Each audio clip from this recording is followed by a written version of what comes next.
नमस्कार बंधुरा welcome to my channel. आज के निये चले एसेछि आनारसेर चाटनी रेसिपि। এই আনারসটা কিন্তু একমাত্র বর্ষাকালেই পাওয়া যায়, তাই বর্ষাকালে নিয়ে চলে এলাম আনারসের চাটনি রেসিপি। তো দেখে নেওয়া যাক রেসিপিটা। প্রথমে আমি আনারস নিয়ে নিয়েছি এরকম টুকরো, কারণ হাফ আমি খেয়ে নিয়েছিলাম আর হাফ রেখে দিয়েছিলাম চাটনি করার জন্য। তো এই হাফটা প্রথমে আমি খোসা মোটা করে একটু ছাড়িয়ে আর চোখ টোকগুলো বাদ দিয়ে আর আমি এরকমভাবে কেটে টুকরো করে নিয়েছি আনারসটাকে।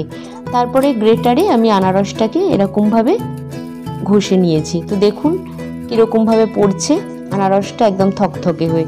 তো আনারসটা পুরোটা ঘষা হয়ে গেছে, এরকম গ্রেটারে গ্রেট করে নিয়েছি আর সাথে নিয়ে নিয়েছি কাজু আর কিশমিশ। আর কিচ্ছু কিন্তু লাগছে না। তারপরে একটু তেল নিয়েছি, সাদা তেল, কড়াইতে আমি দিয়ে দিলাম আনারসটা সম্পূর্ণটাই। আনারসের মধ্যে কিন্তু জলটা আছে, ওতেই হয়ে যাবে, কারণ জল টল দিতে হয় না কিন্তু আনারসের চাটনিতে। ঠিক আছে, একটু নাড়িয়ে চাড়িয়ে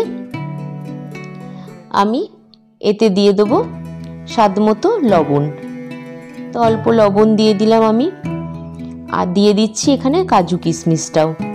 তারপরে আমি এটাকে নাড়াতে শুরু করলাম। এতে কিন্তু কোনো হলুদ টলুদ পড়বে না, যারা দিতে চান তারা দিতেই পারেন। আচ্ছা, আমি মিষ্টি হিসেবে দিয়েছি এখানে বাতাসা নকুলদানা, কারণ আমার ছিল ঘরে, সেই জন্য আপনারা অবশ্যই চিনি দিয়ে করতে পারেন। আমার বাতাসা নকুলদানা ছিল বলে আমি দিয়ে দিই। তারপরে একটুখানি ঢাকা দিয়ে রাখলাম আনারসটা যাতে একটু সিদ্ধ হয়ে যায়, নরম হয়ে যায়। তো এইরকম হয়েছে, দেখুন কতটা সুন্দর হয়ে গেছে।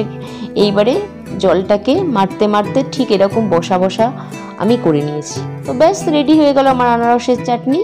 দেখুন কত সুন্দর হয়েছে। বন্ধুরা ভালো লাগলে অবশ্যই চ্যানেলটা সাবস্ক্রাইব করবেন আর লাইক কমেন্ট শেয়ার করতে ভুলবেন না। আরও অনেক অনেক রেসিপি পাবেন। টাটা।